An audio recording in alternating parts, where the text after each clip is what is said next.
தமிழ்நாடு பற்றி கேட்டால் நாங்கள் பெரியார், மகாராஷ்டிரா என்றால் அம்பேத்கர் என்று சொல்லுவோம்.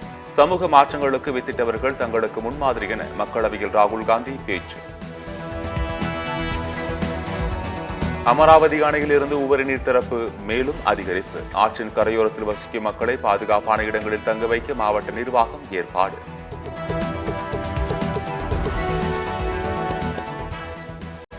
நெல், கரும்பு போன்றவற்றுக்கான குறைந்தபட்ச ஆதார விலையை அதிகரிக்க வேண்டும். தமிழக விவசாயிகளுக்கு வழங்கப்படும் நிதியை மத்திய அரசு குறைத்து விட்டதாக அன்புமணி குற்றச்சாட்டு.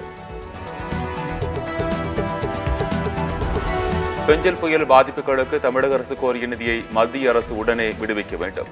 மார்க்சிஸ்ட் கம்யூனிஸ்ட் கட்சி மாநில செயலாளர் கே பாலகிருஷ்ணன் வலியுறுத்தல்.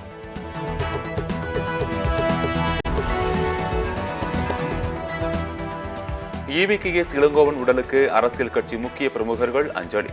சென்னையில் நாளை EVKS இளங்கோவன் இறுதி ஊர்வலம்.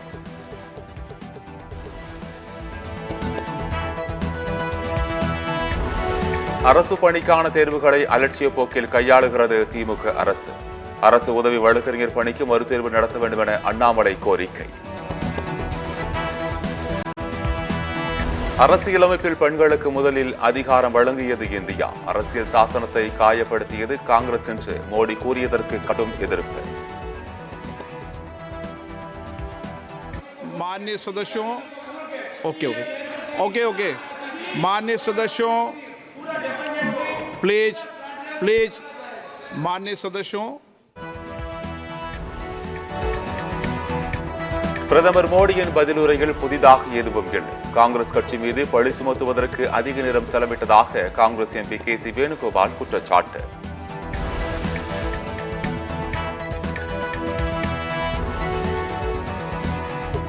தஞ்சாவூர் மற்றும் மயிலாடுதுறை மாவட்டங்களில் கொட்டி தீர்த்த கனமழையினால் 40,000 ஏக்கர் நெற்பயிர் தண்ணீரில் மூழ்கியது. சேதங்களை கணக்கிட்டு நிவாரணம் வழங்க விவசாயிகள் கோரிக்கை. தூத்துக்குடியில் கனமழை காரணமாக ரயில்கள் புறப்படும் இடம் மாற்றம். முத்துநகர் உள்ளிட்ட 3 ரயில்கள் மீளவிட்டானில் இருந்து புறப்படும் என அறிவிப்பு.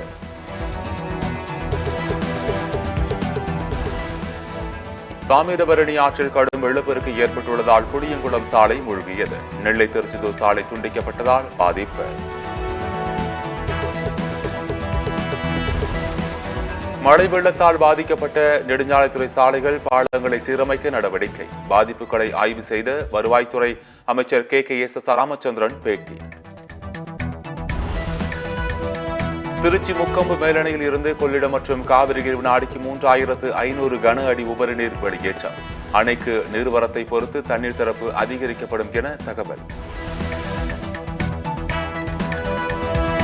சங்கராபுரம் அருகே வீட்டின் பூட்டை உடைத்து 25 பவுன் தங்க நகை, வெள்ளி பொருட்கள் கொள்ளை. தடயங்களை சேகரித்து காவல்துறை விசாரணை.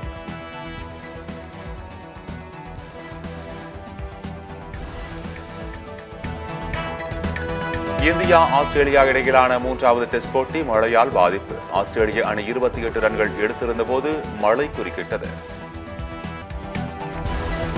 ஆப்கானிஸ்தான் வீரர் குல்புதீன் ஐபருக்கு அபராதம் விதித்தது ICC.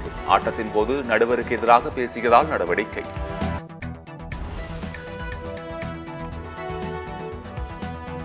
ப்ரோ கபடி லீக் போட்டிகள் தெலுங்கு டைட்டன்ஸ் வெற்றி. குஜராத் ஜெயின்ஸ் அணியை வீழ்த்தியது தெலுங்கு டைட்டன்ஸ் அணி.